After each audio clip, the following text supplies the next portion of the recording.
O ngayon, I challenge Congressman Joel Chua to investigate himself. Sinabi ko na sa inyo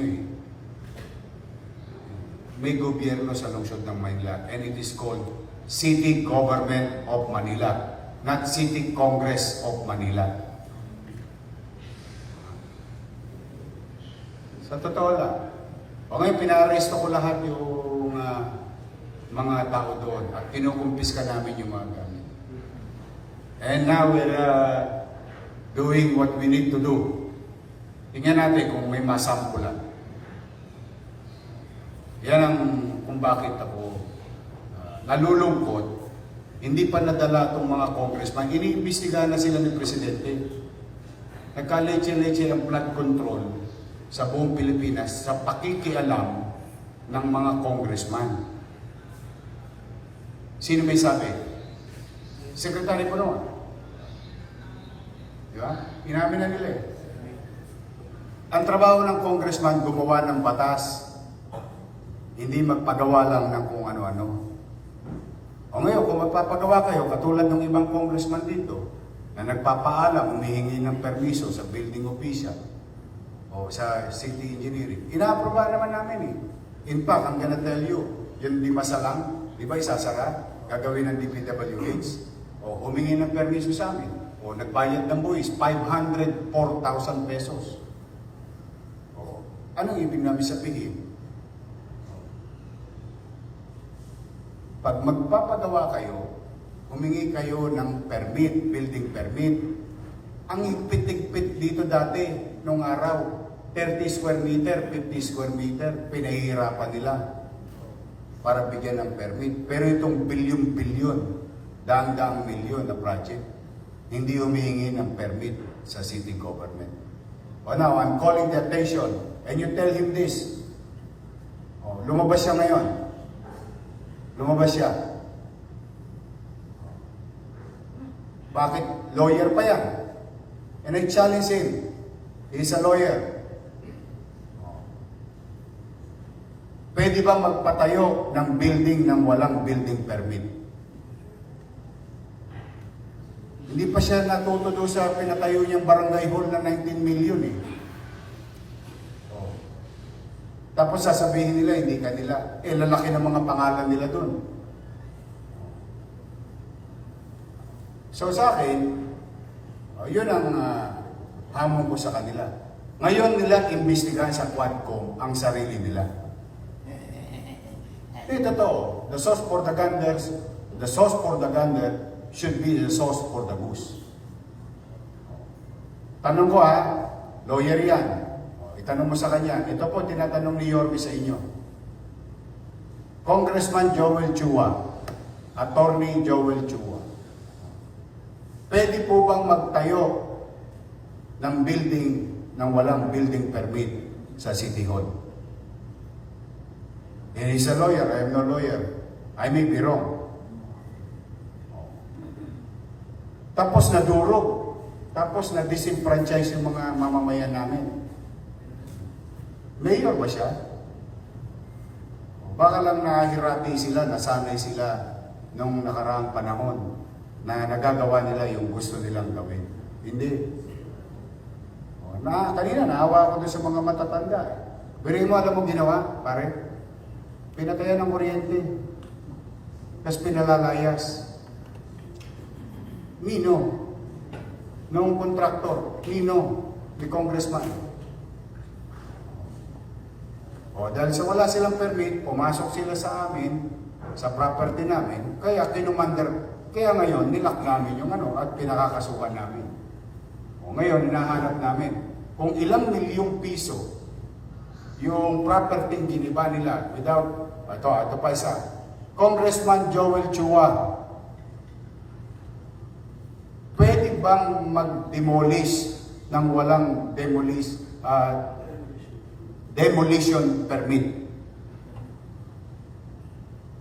That is my challenge to them. You tell that to Congress.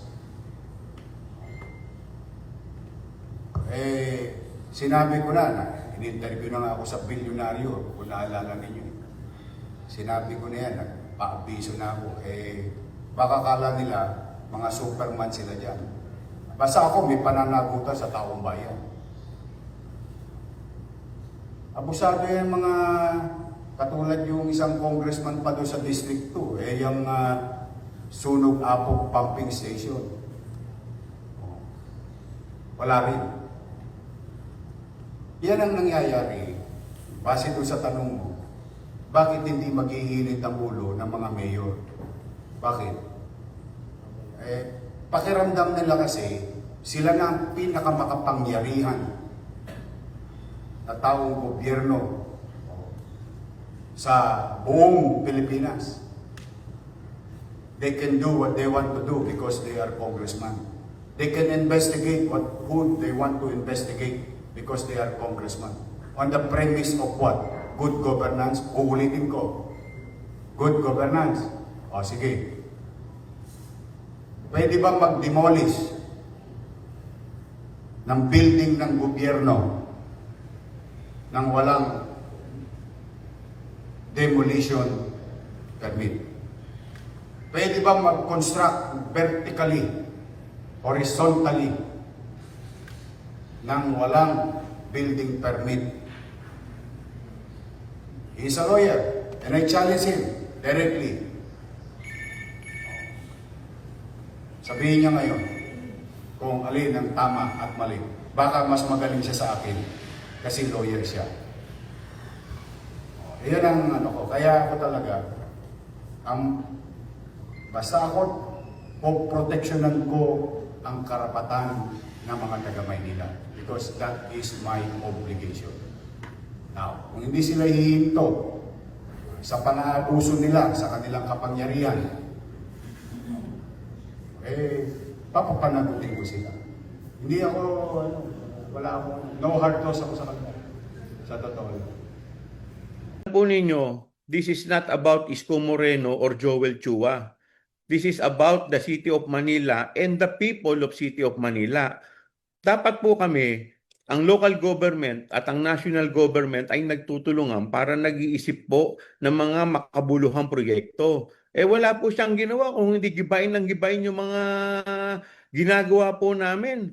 Mga programa naman, ang makikinabang naman, mga taong bayan. Kagaya po nung giniba niyang barangay hall. Ako po'y matagal na nananahimik. Pero alam po ninyo, umikot po kayo sa Maynila. 90% ng barangay hall nasa kalye. O ngayon, kung sinasabi po niya na ito po ay illegal, di dapat lahat po yan, gibain niya. Hindi yung pinipili lang niya yun sa akin at saka kay Congressman Valeriano. Pumunta po kayo sa Abad Santos. Meron po diyang police station na nasa kalye rin. Di dapat gibain din po niya yun kung talagang seryoso siya. Kaso nangyayari sa kanya, selective. Pati po yung mga konsyal ko, pati yung mga barangay chairman ko, ginigipit po niya. Masyado po siyang bullying mayor. Itong proyektong to noong 2020 pa nagsimula. Kaya lang dahil sa kakulangan ng pondo, hindi ito naituloy. Kaya nga tayo, minarapat natin na ituloy. Ito ay isang community center.